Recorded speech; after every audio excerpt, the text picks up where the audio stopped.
আমার বন্ধু বান্ধব বলেছে, দোস্ত আওয়ামী লীগ সম্বন্ধে কথা বলা বাদ দে, আওয়ামী লীগ একটা ডেড হর্স। তাই সংক্ষেপে এইটাই আমার আপাতত শেষ ভিডিও আওয়ামী লীগের ব্যাপারে। অনেকগুলো মাস আমি আওয়ামী লীগের ডিফেন্ড করেছি তাদের রাজনৈতিক অধিকার দেওয়ার জন্য, এবং আমি মনে করি যে এখন যে এই দলটি টোটালি আসলে কাল্ট নিয়ন্ত্রিত, মুজিব কাল্ট, এবং সাধারণ আওয়ামী লীগ বঞ্চিত নেতারা যারা এই কাল্টের লিডারদের কারণে ভিকটিম, তাদেরকে আলাদা একটি রাজনৈতিক দল করা ছাড়া আর কোনো উপায় নেই। এবং এই দলটি আলটিমেটলি বাংলাদেশের ইতিহাস থেকে ডিলিটেড আনফর্চুনেটলি। মুসলিম লীগ থেকে আওয়ামী লীগ হয়েছে, এর আগে আওয়ামী লীগ মুসলিম লীগের নেতারা অনেকেই মুসলিম লীগে ছিল। সুতরাং আলটিমেটলি এটা ইভলিউশনের প্রসেসে এই দলটি এখন ফিনিশড। এই দলটি কখনো আর ওই মুজিব কাল থেকে বেরোতে পারবে না।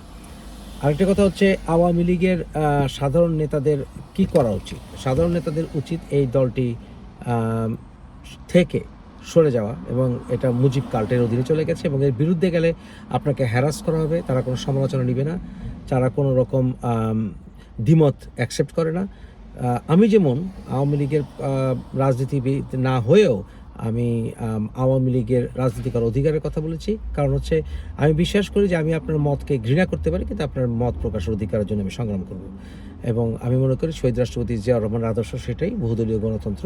কিন্তু আওয়ামী লীগ সেটা না। আওয়ামী লীগকে অনেকেই বর্তমানে ফ্যাসিস্ট বলে। আমি ফ্যাসিস্টের চাইতে বলবো আমি এটা একটা কাল্ট, এবং এই কাল্ট থেকে সাধারণ বঞ্চিত আওয়ামী লীগের নেতাকর্মীরা যারা সাফার করছেন তাদের বেরিয়ে যাওয়া উচিত, এবং অচিরেই একটা নতুন দল আত্মপ্রকাশ করবে।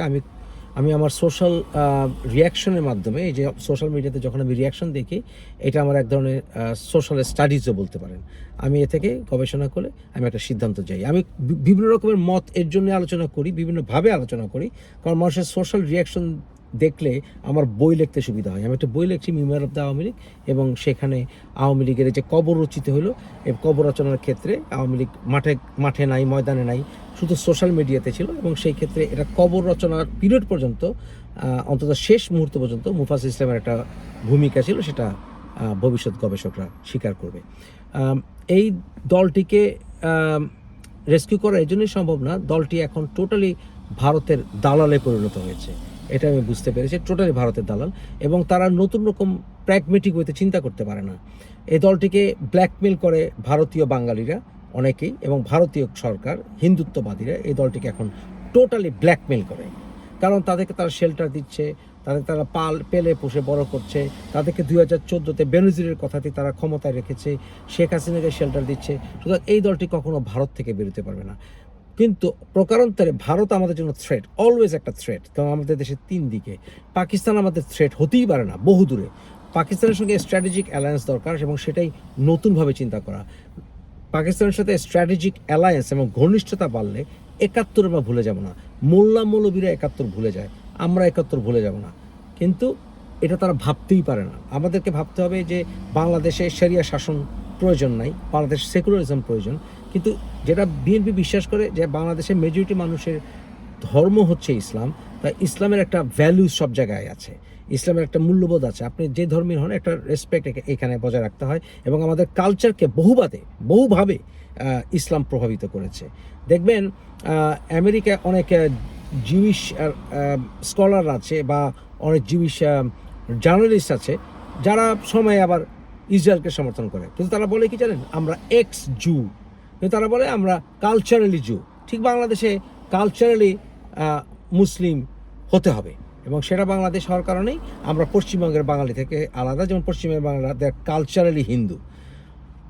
অতএব এই জিনিসটি বজায় রাখতে হবে, যেটা ভারত আমাদের দেশকে ডিস্ট্রয় করতে চায়। আমাদের দেশের ইসলামিক ভ্যালুসটাকে তারা, কালচারটাকে তারা ডিস্ট্রয় করে, তারা পশ্চিমবঙ্গের বাঙালি আমাদেরকে বানাতে চায়, যাতে করে বাংলাদেশের স্বাধীনতা সার্বভৌমত্ব নিয়ে তারা খেলতে পারে।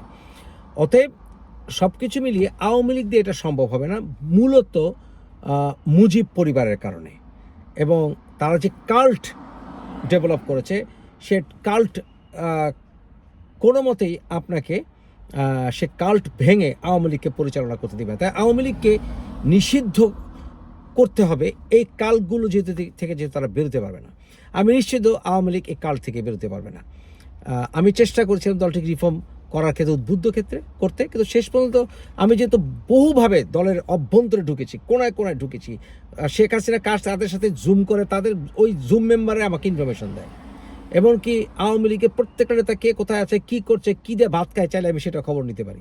সুতরাং এই সব কিছু থেকে বুঝতে পেরেছি আলটিমেটলি যে আওয়ামী লীগ সামনে না ভাঙলেও মোটামুটি একটা বি টিম তৈরি হয়ে গেছে, যারা শেখ হাসিনা অন্তত মুজিব পরিবার বিরোধী ৭১-এর চেতনায় মৌলিক আওয়ামী লীগ প্রিন্সিপালে তারা বিশ্বাস করে, এবং তারা সামনে আসবে, তারাই হবে শক্তিশালী বিরোধী দল for BNP. That's good enough for me.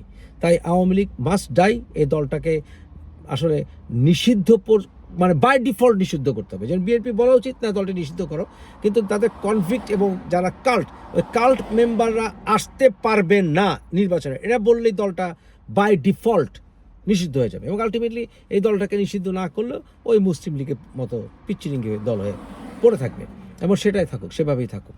তাহলে আমার উচিত না এই দল নিয়ে আর কথা বলা। যথেষ্ট বলেছি আমি।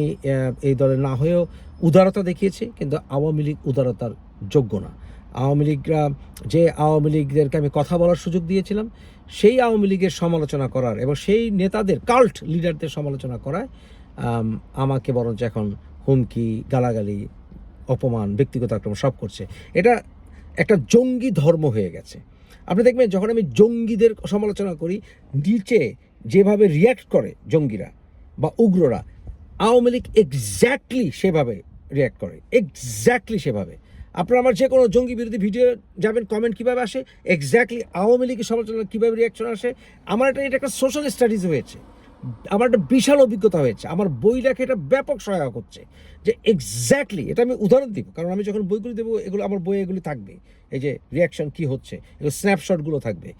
আপনি দেখবেন যে এক্স্যাক্টলি আমি দেখিয়ে দেবো, এক্স্যাক্টলি সেম ভাষা, ব্যক্তিগত আক্রমণ, ব্যঙ্গ, সেম সুরে, এবং যেটার আওয়ামী লীগে যেটার উদ্যোক্তা, যেটা শিখিয়েছে cult leader Sheikh Hasina, unfortunately. অতএব ব্যক্তিগত পর্যায়ে বঙ্গবন্ধুর কন্যা হিসেবে তার প্রতি আমার একটা ন্যূনতম শ্রদ্ধাবোধ থাকবে। আমার বাসায় এলে ওনা আমার বউ তাকে রান্না করে খাওয়াবে, কিন্তু when it comes to politics, unfortunately এই দলটার চরম বিপর্যয় আরও আসবে যখন শেখ হাসিনা এই বুড়ি যখন মরবে। কিন্তু এর আগেই এই দলটি অকার্যকর হয়ে গেছে অলরেডি। আর কোনোদিন এইসব কাল লিডাররা বাংলাদেশে রাজনীতি করতে পারবে না, কেউ না। শেখ হাসিনা পিড়িতে যারা দেখাচ্ছে, কেউ বাংলাদেশে রাজনীতি করতে পারবে না। নতুন দল হোক, এটা আমরা আশা করি। ভালো থাকবেন, সুস্থ থাকবেন। আপাতত আওয়ামী লীগ নিয়ে কথা বলার আমার আর কোনো কারণ নেই। আমি আমার নিজের দল, জাতীয়তাবাদী দল নিয়ে কথা বলবো, বাংলাদেশের প্রবলেম নিয়ে কথা বলবো। এই ফালতু দল নিয়ে আমার আর কথা বলার প্রয়োজন নেই। ধন্যবাদ, ভালো থাকেন।